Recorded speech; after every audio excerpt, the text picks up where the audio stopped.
Van de ene cabaretier naar de andere. Romein van Veer. Donderdag is op televisie je show. Ja. Die heet Voorwaardelijk Vrij. Daar hebben wij naar gekeken en die vonden we heel erg leuk.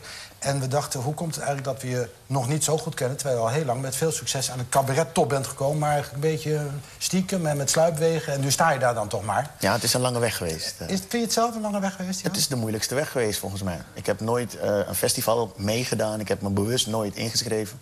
Omdat ik vond, ik laat mij niet meten op die manier. Weet je, als wij 100 meter gaan sprinten en het is geëikt 100 meter... en we beginnen, geen valse start, gewoon eerlijk... En jij gaat, u gaat over... Zeg maar, rust jij. Oké. Jij gaat over de streep voor mij, dan heb je gewonnen op dat moment. Ja, Cabaret, vind ik, zo'n festival, moet vooral gedaan worden. Maar ik vind het een smaakding van een jury. Waar is het begonnen? Jouw cabaret. Oh, ja. Het is begonnen in Suriname toen ik de krant opensloeg... en ik zag stand-up comedians komen naar Suriname. En dat waren Najib Amhali, Howard Komproe, Murt Mossel en Erik van Sauwers. Die kwamen een show doen en toen heb ik een kaartje gekocht. Toen ben ik met ze gaan praten. Na de show van, hey, leuke show, maar hoe kom jij aan inspiratie? Gewoon wat het publiek vraagt. En toen begonnen we een beetje te drinken en gezellig. En toen vonden ze me grappig. Dat had ik niet eens door. En toen dacht je, dat kan ik ook? Nee, toen vroegen ze, wil jij overmorgen meedoen aan een soort talentenjacht... wat wij hier in Suriname organiseren? En toen zei ik, nee, joh, tuurlijk niet. Ik ga niet op het podium staan. En toen zeiden vrienden van me die stonden, die zeiden... oh, hij durft niet. En dat vind ik lastig. Dus ik zeg, doe maar, ik kom. Ik dacht, er zullen vast meer mensen zijn. Ik ben niet de enige. Dus die avond kom ik aangelopen daar en ik zie een jeep staan van... hey, goed dat je bent gekomen, want jij bent de enige die zich heeft ingeschreven. Het talent. Precies, dus ik dacht, oh man. Dus ik heb 5 minuten van iets verteld. Ik weet niet eens meer wat. En toen kwam Erik van Sauwers naar me toe. Die zei, heb je dit vaker gedaan? Ik zei, nee, voor het eerst. Die zag me het al zweten. Zegt hij, nou, je kan heel goed vertellen. En dan geloofde ik toen. Ik dacht, ja, je bent hier op vakantie. Als ik naar Zuid-Afrika ga en iemand doet wat, zeg ik... goed gedaan, en dan ga ik weer weg. Nou ja, dat dacht ik eerst. Dat hij zei van, ja, ik hoef je toch nooit meer te zien.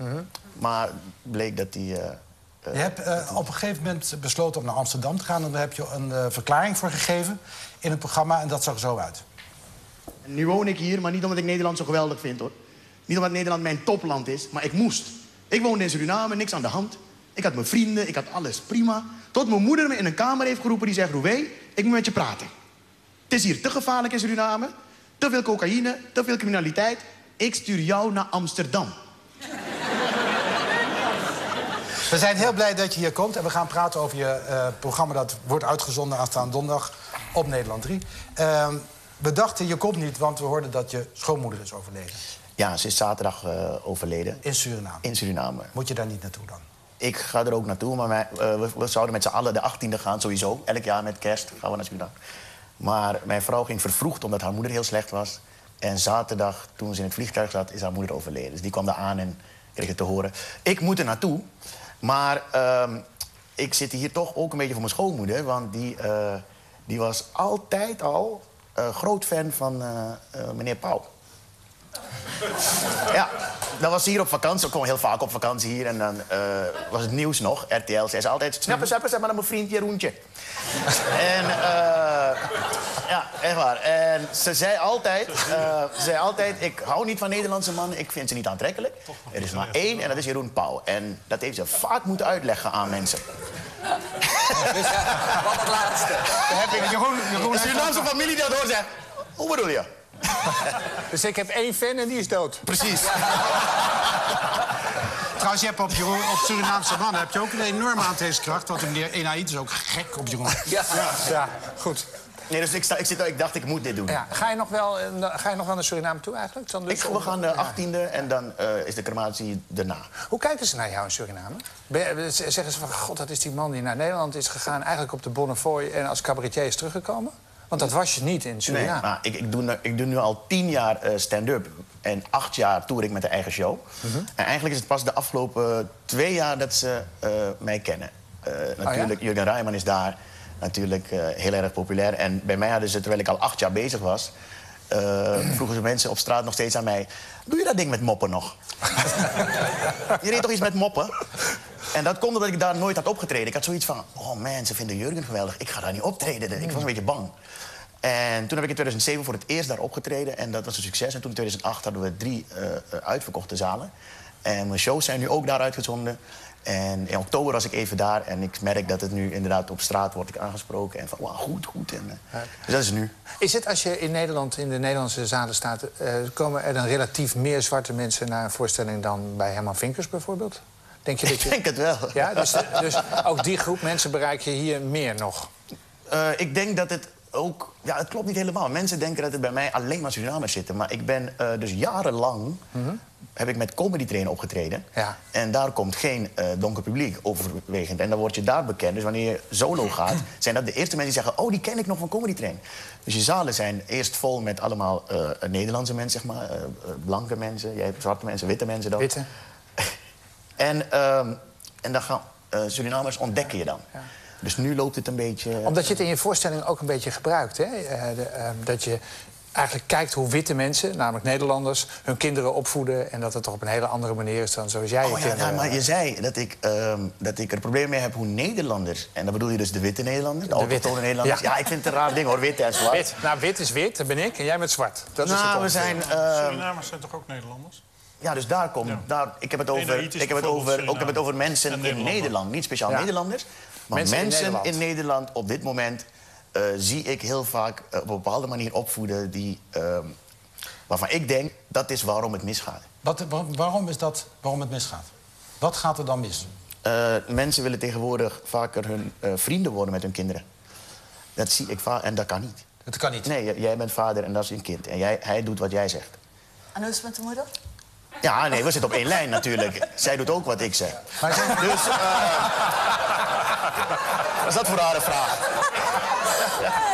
Je had me beloofd, er zouden geen rare vragen gesteld worden. Er zit hier een vrouw en die gaat rare vragen stellen. Ik ga nu weg. Nee, je zit nog vast. Het is dat ik geen rode wijn heb om te gooien, anders... Maar dat is dus een andere manier dan Surinamers kijken tegen de opvoeding. Waarschijnlijk. Ook gaan staan als de ouders binnenkomen. Nog net niet. Maar ik heb ze liever dat ze gaan zitten wanneer ik...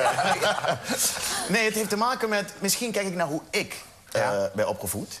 En mijn generatie en met mijn vrienden en kennissen praat ik erover. En we hebben allemaal, dat weet ik, gewoon dezelfde opvoeding gehad. Namelijk? Voor ons heeft het gewerkt. Ik heb respect. Ik kom binnen, ik zal tegen iedereen hier u zeggen. Totdat u zegt, zeg maar jij. En dan nog een paar keer heb ik er moeite mee. Ik zei ook meneer Pauw en meneer Witte. Het zit in mij, ik kan het niet. Je hoort me ook nooit schelden op het podium. Dat komt omdat niet dat ik het moet inhouden. Het zit gewoon niet in mij. Ik denk altijd, mijn moeder gaat die show ook zien. In de zaal zijn mensen die mijn moeder hadden kunnen zijn. Daar denk ik altijd aan. Je bedoelt Hans Theeuwen is slecht opgevoed of zo? Ik weet niet hoe Hans Theeuwen is opgevoed. Nou ja, dat weet ik ook niet, maar zijn shows zijn heftig. Ja, ik zou dat niet doen. Ik wil niet zeggen dat ik niet keihard om heb gelachen een paar keer. Maar dan denk ik meer van, wow, maar ik zou dat nooit... Het zou niet eens... En mijn moeder zou bellen. Ik heb het hiervoor naar Amsterdam gestuurd. Je komt nu terug naar Suriname. Dat weet ik. Dus... Even kijken naar een fragmentje uit je show... waarin je voordoet hoe de nanny naar de Surinaamse kinderen loert. Bij die programma's als Eerste Hulp bij opvoeden, de nanny en opvoedpolitie... je ziet nooit een Surinaams gezin, want die heeft dat niet nodig. Maar je ziet ook nooit een Surinaamse nanny. Want dat zal veel te veel knippen worden. Want er zullen veel te veel beelden zijn die niet mogen worden uitgezonden. Weet je, alleen wanneer die Surinaamse nanny binnenkomt al. Waar zijn ze? Waar? Waar zijn ze? Timmy, Astrid, waar zijn jullie? Zijn moeilijk toch? Zijn moeilijk toch? Ik ben hier. Nanny Sandra is hier. Sandra Pinas is hier. Laat ze komen. Timmy, kom. Waar ben je, Timmy? Kom. Hoeveel kinderen heb je eigenlijk? Ik heb er 2. Ach, en hoe gaat het met die kinderen? Het gaat heel goed met ze. Ja? Ze weten wat ze aan me hebben. En het is vanaf het begin duidelijk. Maar voor de rest... Weet je wat het is namelijk? Mensen doen alsof ik raar ben. Ook na de show. Wow, wat ben jij? Ik ben niet streng. zo hoort het. Ik was gisteren... Ik moet namelijk heel veel dingen doen. Ik ben nu alleen met 2 kinderen. We gaan pas vrijdag weg. Dus ik moet alle inkopen. Ik moet de rouwkleding voor ze kopen, voor de crematie. Dus ik ga naar de Bijenkorf. En mijn zoontje van 10, Randy, die zegt... heb je 40 cent voor me? Ik moet naar het toilet. Ik zeg, oké. En ik stop hem te wachten. En hij geeft 40 cent aan die mevrouw die daar zit. En zegt, alstublieft. Die mevrouw geeft hem een snoepje. En hij zegt, dank u wel. Nou, die vrouw...